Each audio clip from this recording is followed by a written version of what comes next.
All right, let's get right into it. Today, we're tearing down the setup of professional FPS players. We're going to deconstruct their entire system, from the mouse in their hand to the settings on their screen, to figure out what's really behind that insane, god-tier aim. You know, it's the one question every single competitive player asks. You see a pro hit some ridiculous, impossible shot, and you just think, how? Is it a secret mouse? Some magic sensitivity setting? What's the one thing that separates them from the rest of us? Well, here's the thing. There is no single secret. Pro-level aim isn't about one little trick. It's the result of a complete, interconnected system where every single piece works together in perfect harmony. And today, we're handing you the blueprint to build that system for yourself. So we're going to use this pyramid of performance as our guide. We'll start by figuring out the pro's edge, then build this thing from the ground up.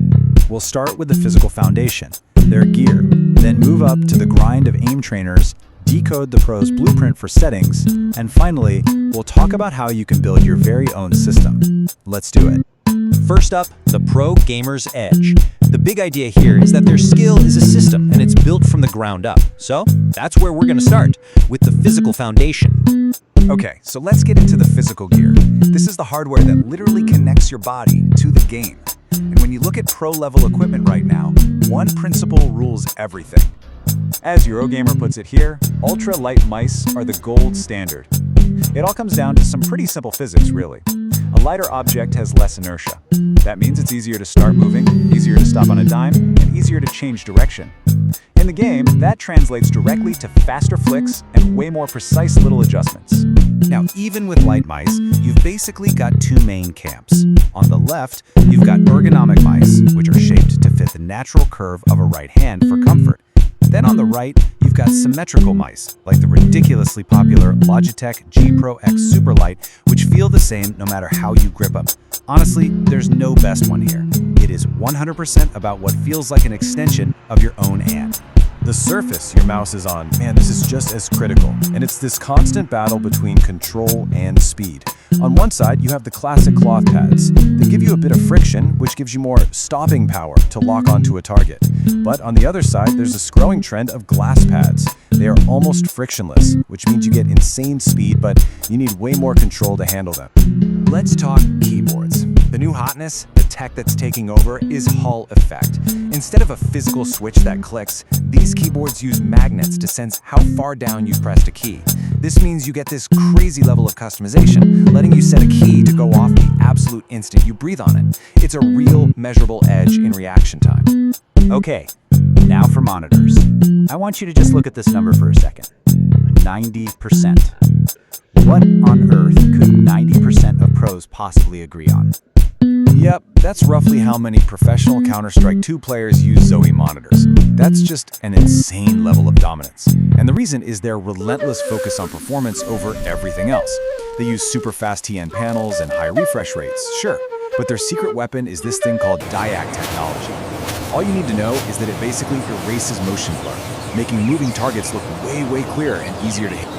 Moving on to the grind. So you've got the gear, you're all set up, but the best equipment in the world won't aim for you, right? So now we move up the pyramid to how pros actually build their raw mechanical skill. Here's a little secret. Pros don't just get good by playing the game. A ton of them use specialized software like AimLabs and Kovox. Seriously, think of them like a gym for your mouse hand. They strip away everything else, the game sense, the strategy, and just give you thousands of scenarios designed purely to train your aim. But just hopping in and clicking random circles isn't the most efficient way to train. That's where the community stepped up and created the Voltaic benchmarks.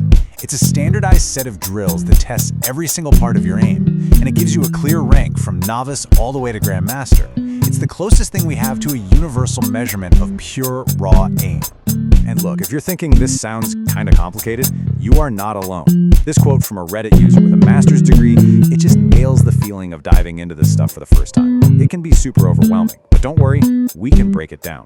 When you strip it all down, all of this complex aim training really boils down to just these three fundamental skills. You've got static clicking, how fast you can flick to a target. You have reactive tracking, how well you can stick to a target that's dodging all over the place. And you have target switching, how quickly you can snap between multiple enemies. Every single drill is just trying to make you better at one of these three things. All right, section 4, the pro's blueprint. You've got the gear, you're putting in the practice. The next level up is translating all that skill into the game through your settings. And a quick warning here. The goal is to understand the principles, not just copy some magic numbers. Just take a look at this. Zewo, Simple, Nico, some of the best aimers on the planet. Notice anything? They're all on 400 DPI, but their in-game sensitivity is all over the place. Simple's is more than double Nico's. So what gives? How do we even compare these? The answer, the key that unlocks all of this, is eDPI, effective dots per inch. This is the great equalizer. It combines your mouse DPI and your in-game sensitivity into one universal number. It lets you make a true apples-to-apples comparison between any two players. It's the standard that the entire pro scene runs. And here's a really cool little trick the community uses for even more control.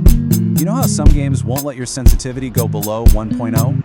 Well, you can get around that with DPI scaling. You just keep the game setting at its minimum, then use the formula you see here to calculate a new, lower DPI for your mouse itself. It's a clever way to get the exact eDPI you want. And that brings us to the very top of the pyramid, building your own system. We've gone through the gear, the grind, and the settings. Now it's time to put it all together for you. If you take only one thing away from this whole explainer, please let it be this. The goal is never to just copy a pro's setup. It's to understand why they made their choices, so you can make smart decisions that work for you. So, here's your blueprint. Number 1, build a solid hardware foundation that feels natural. Number 2, use aim trainers to deliberately work on your raw mechanics. 3, understand the principles, like eDPI. Don't just copy the numbers. And 4, and this is the most important one, experiment. Constantly tweak, constantly refine, and find what unlocks your best performance. In the end, what we've given you here isn't a set of rules. It's a blueprint. It's the same framework that pros use to get to the very top of their game. So the only real question left is, how high are you going to build yours?